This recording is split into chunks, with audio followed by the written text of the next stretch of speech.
E aí, o socialismo cubano realmente funciona?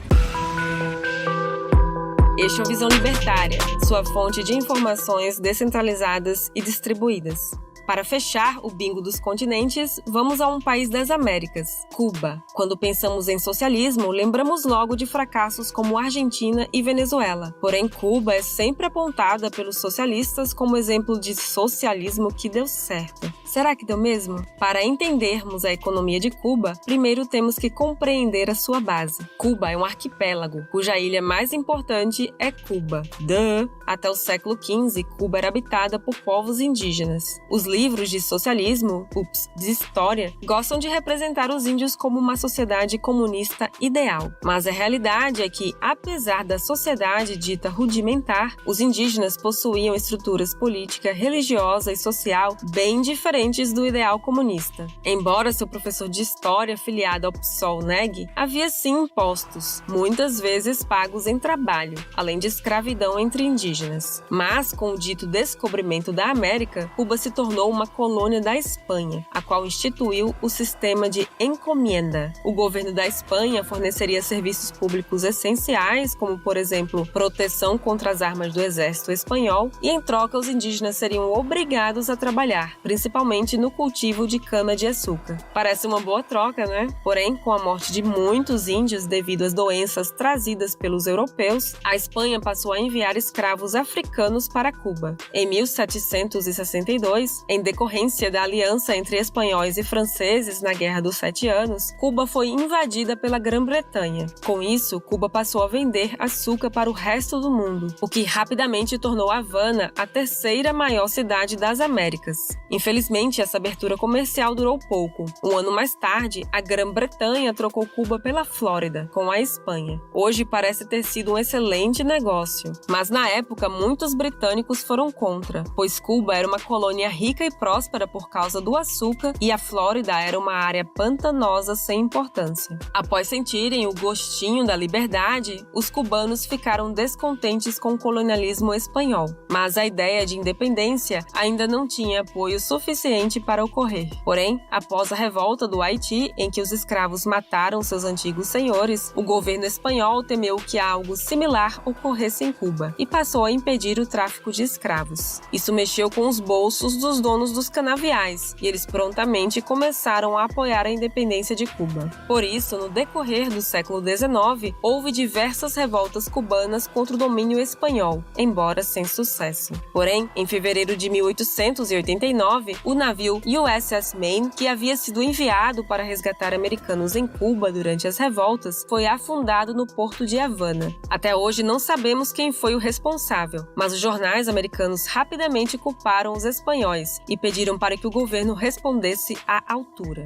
Sob pressão da mídia, o governo americano declarou guerra contra a Espanha em abril daquele ano. Essa guerra foi tão unilateral que já em dezembro o governo espanhol assinou sua rendição e concedeu aos Estados Unidos muitos territórios na América, dentre eles Cuba. Sim, Cuba teve a chance de se tornar um estado americano, mas preferiu sua independência, formando a República de Cuba em 1902. A princípio, essa ideia de república não foi bem aceita. Houve diversos golpes e mudanças de presidentes, até se fixar em uma ditadura. E como foi que esse ditador conseguiu se manter no poder? Fácil, prometendo criar uma proteção legal para o oligopólio de açúcar. E ele foi bem zeloso nesse aspecto, de forma que empreender no mercado açucareiro era praticamente impossível. Então, os cubanos decidiram empreender em um mercado com potencial, o turismo. Milhares de americanos visitavam Cuba para desfrutar suas praias e seus cassinos. Lembrem-se que isso foi antes de Las Vegas se tornar a meca dos jogos de azar. Assim, diversas empresas americanas passaram a investir em Cuba, criando rodovias e portos e modernizando as cidades. Toda essa infraestrutura e o aumento de empregos e salários fizeram com que a classe média cubana ficasse tão rica quanto a americana. Infelizmente, foi breve. Nos anos 50, o comunismo trouxe miséria para os cubanos. Veja bem, Cuba Cuba estava tão bem economicamente quanto os Estados Unidos, mas a maioria dos americanos que visitava Cuba era de ricos que fizeram fortuna com o livre mercado. Muitos cubanos achavam que os americanos, no geral, eram bem mais ricos que eles. Como o marxismo estava na moda, os cubanos acreditavam que eram explorados pelos americanos.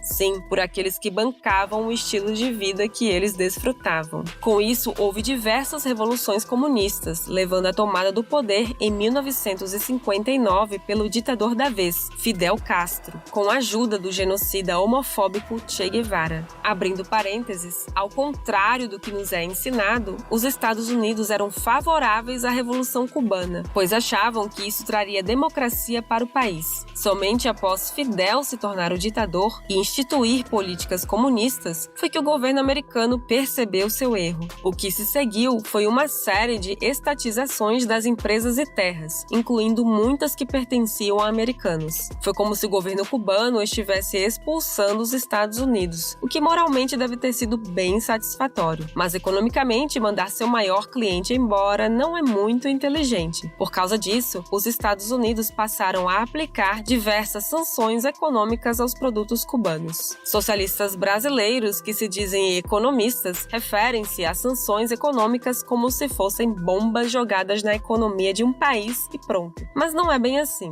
Há vários tipos de sanções. Aqui vamos focar na utilizada no caso cubano, a proibição de compra de produtos ou embargo comercial. Aqui, o governo americano proibiu a compra de açúcar cubano. Isso certamente foi ruim para Cuba, já que perdeu o seu maior cliente, mas também foi prejudicial para os americanos, já que o açúcar cubano, que era o mais acessível, deixou de ser uma opção, e o açúcar e os doces ficaram mais caros. A diferença estava na solução adotada por cada uma das partes para esse problema causado pelo Estado. No mercado mais livre, como o americano, essa subida nos preços rapidamente levou à busca por alternativas. Eis que entra em cena o xarope de milho. Ele não era tão barato quanto o açúcar cubano, mas com o aumento da demanda por esse produto, mais pessoas passaram a cultivar milho, tanto que hoje o maior produtor de milho do mundo, adivinha, são os Estados Unidos. Com o aumento da oferta, o xarope de milho se tornou uma alternativa mais barata que o açúcar cubano. Por outro lado, a economia planificada de Cuba não reagiria tão rápido quanto o livre mercado. Se o planejamento central ordenar, as pessoas vão produzir açúcar ainda que não exista um comprador. Então, o que os cubanos fizeram com esse açúcar? Já que Cuba era governada pelo Partido Comunista, nada mais justo do que pedir ajuda à União Soviética, que passou a comprar o açúcar cubano em troca de maquinário e tecnologia. Geopoliticamente, isso era ótimo para a União Soviética. Ela teria um aliado comunista próximo ao seu arquirrival e aumentaria sua influência sobre o restante da América. Entretanto, economicamente, essa foi uma das decisões mais idiotas do governo soviético. Comprar açúcar que os soviéticos já conseguiam por um custo menor e ainda ter que trazê-lo do outro lado do mundo enquanto desperdiçava recursos para manter a ditadura comunista cubana era, no mínimo, um péssimo uso de dinheiro, beirando a insanidade. Graças à ajuda soviética, Cuba se desenvolveu, principalmente no ramo militar. Quem assistiu ao vídeo A Economia de Angola deve se lembrar que Cuba enviou cerca de 35 mil soldados em ajuda aos seus comunistas preferidos, dos quais 5 mil morreram nessa guerra. Se tem uma coisa que os comunistas odeiam, é matemática. Porém, em 1991, a União Soviética deixou de existir e com ela foi-se a maior fonte de renda cubana. Some a isso a queda drástica no preço do açúcar, já que os Estados Unidos estavam exportando xarope de milho. E o resultado foi que o PIB cubano caiu cerca de 35%. Mas o que Cuba iria fazer? Poderia se fechar para o restante do mundo e aparecer somente quando a fome apertasse, como a Coreia do Norte, ou abrir seu mercado, como a China. Bem, Cuba escolheu a terceira opção: parasitar os novos estados socialistas da América Latina, Argentina, Venezuela e, é claro, Brasil. Quem não se lembra da montanha de dinheiro que os governos petistas entregaram nas mãos do ditador cubano? Em troca, os governos socialistas recebiam trabalho escravo.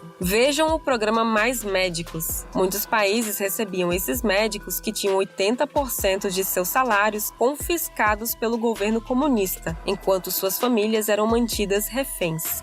E neste caso, tais médicos possuíam um grau de conhecimento equivalente a alunos do ensino fundamental.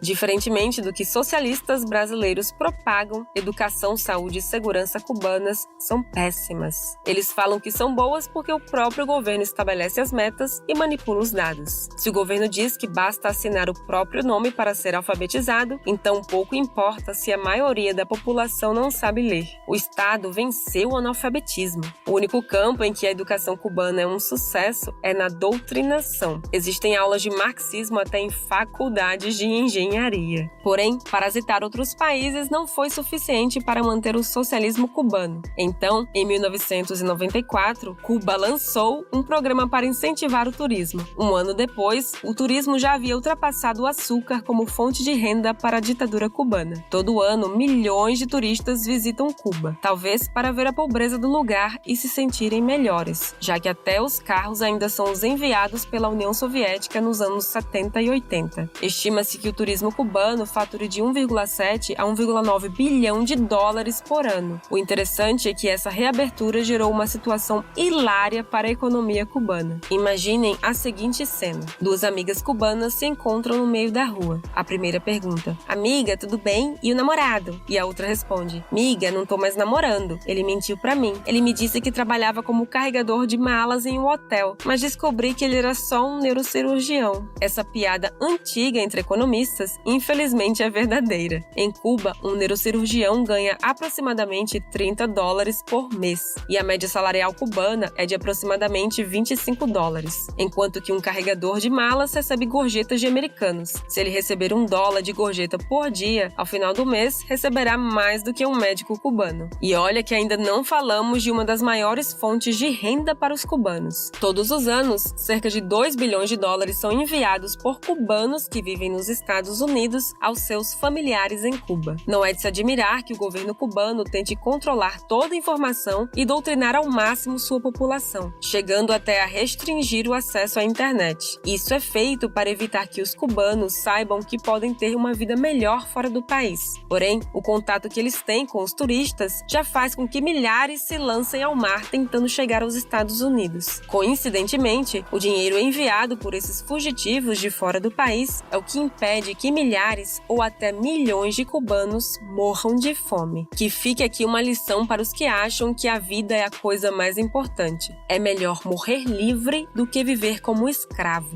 É por isso que milhares de cubanos arriscam suas vidas todos os anos em busca de liberdade. Obrigada por sua audiência. Este artigo foi sugerido e escrito por Liber Rhodes e revisado e narrado por Baby Oda. Se você gostou deste vídeo, deixe seu like e compartilhe o vídeo em sua rede social. Se você deseja acompanhar nosso conteúdo, inscreva-se no canal e clique no ícone de campainha. Até a próxima!